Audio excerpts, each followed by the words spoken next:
যে ঠাকুরদা ছিলেন কিরকম পাকিস্তানরা করলো, পাকিস্তানের যে সৈনিক ছিল কি বলেছিল, এই রকম বাংলাদেশের মানুষটাকে বলাৎকার করো, তাদেরকে ডিএনএ চেঞ্জ হয়ে যাক, ওরা বাংলাদেশ মানুষ থাকুক না, পুরো পাকিস্তানি ডিএনএ ওদের ভিতরে ঢুকিয়ে যাক, এইরকম অবস্থা করে দিয়েছিল।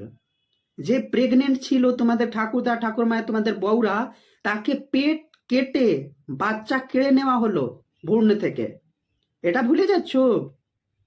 তোমাদের যত ঠাকুরদা, যত তোমাদের বাড়ির লোক ছিল মানুষরা, তাকে সত্যাংশে জুদা করে দেওয়া হয়েছিল, এইরকম রেপ করা হয়েছিল।